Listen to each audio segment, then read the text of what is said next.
Buenos días, soy María del Carmen Lojo Tizón, profesora de la Universidad de Cádiz. En primer lugar, me gustaría agradecer a la organización del Congreso por permitirme participar en él con mi ponencia La presencia del exotismo en OSI.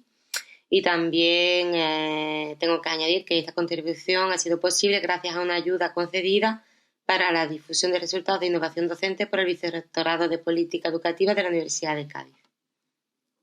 En esta diapositiva presento el esquema de mi ponencia. Madeleine Delandes fue una escritora francesa de la segunda mitad del siglo XIX y principios del siglo XX. Dejó una huella indeleble como fan de lettres en el ámbito literario de su época. No solo contribuyó de manera activa en prestigiosos periódicos del momento como Le Gaulois y Le Figaro, sino que también fue la anfitriona de un salón frecuentado por figuras emblemáticas de la cultura fin de siècle. Entre los asistentes habituales se encuentran personalidades de la talla de Jean Laurent, Edmond de Goncourt, Pierre Louis, Henri de Regnier o el célebre escritor irlandés Oscar Wilde.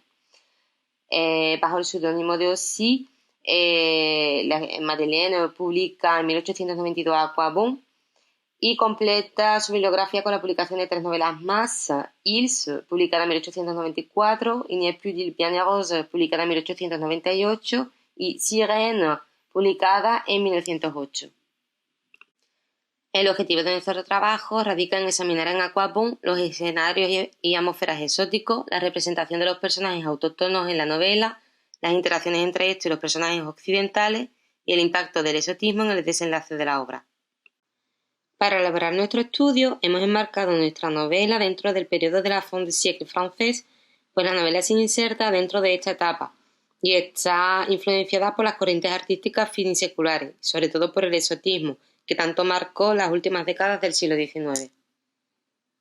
Este trabajo ha sido posible a través de la combinación del método comparativo, deductivo y el método descriptivo. Los resultados más pertinentes de nuestra investigación son los siguientes. OSI reproduce en su novela los patrones de la literatura fin de siècle y también reproduce los estereotipos propios de la literatura exótica a propósito de la alteridad. En esta sección ofreceremos los datos que justifican los resultados anteriormente expuestos. La novela narra la relación entre Jean de la Tréque y Nadège de Vesac, primos por parte de madre. Él de origen bretón y ella de origen parisino pasan la infancia juntos y veranean en la Bretaña francesa. Las despedidas son vividas muy duramente por Jean, pues tras finalizar el verano su prima, de la que está muy enamorado, tiene que regresar a París. Nadège manifiesta un carácter más desenfadado que el de Jean y durante su infancia no se percata de los sentimientos que su primo siente por ella. Años más tarde, Jean decide mudarse a París y ambos mantienen una estrecha relación de amistad. Es tanto el amor que ya siente por su prima que le pide que se case con él. Nadège lo rechaza argumentando que son demasiado jóvenes para casarse. Sin embargo, esa no era la verdadera razón. Nadège, que tenía 18 años, había decidido casarse con Gaëtan de Zancar, un señor de 50 años al que no amaba pero que era adinerado, y de tal forma la protagonista aseguraría su posición social. Jean se siente completamente humillado, porque en definitiva es rechazado por su posición económica y social, y a partir de ese momento comienza a emerger en él sentimientos de odio y de desprecio hacia su prima. Cuando ésta se casa, Jean de la Tréque se marcha a Constantinopla y ella se marcha a Egipto junto a su marido. Años más tarde, ambos personajes se reencuentran en El Cairo. Jean decide allí llevar a cabo su venganza. Convencido de que ha olvidado a su prima y que ya solo siente hacia ella odio y desprecio, comienza a cortejar y a seducir a la joven con el único propósito de deshonrarla. Sin embargo, se produce un cambio de sentimientos en el nuevo espacio habitado, pues es en El Cairo donde la joven Nadège toma conciencia de que está completamente enamorada de su primo y que ha cometido un gran error al casarse con Gaëtan de Zancar. El auge del colonialismo a finales del siglo XIX viene acompañado del florecimiento de la literatura exótica. Los destinos lejanos suponen en muchas ocasiones una huida para el ciudadano europeo que halla en estos nuevos espacios un refugio, un reencuentro con el yo, incluso una cura para sus propios males o pesares, como le ocurre a Nadège, que cae en un estado de depresión que le dura 5 años y se marcha al Cairo buscando unas condiciones climáticas más favorables que repercutirán positivamente en su estado de salud. Entonces encontramos en la novela frecuentemente una exaltación del clima y del espacio, y también hallamos la presencia de lo fantástico, frecuente también y muy característico de finales del siglo XIX. Esta presencia fantástica ocurre, la encontramos durante la excursión a las pirámides, y así logra crear en su novela un escenario propicio para el estallido de lo fantástico. Este se desencadena y consigue su fin, es decir, provocar el miedo de los personajes protagonistas. Si bien los protagonistas interactúan con el espacio exótico, las interacciones con las personas que lo ocupan son notablemente escasas. Cuando Nadege y Gaetan se instalan en El Cairo, eligen el New Hotel como lugar de residencia. Allí se codean exclusivamente con personajes que provienen del continente europeo.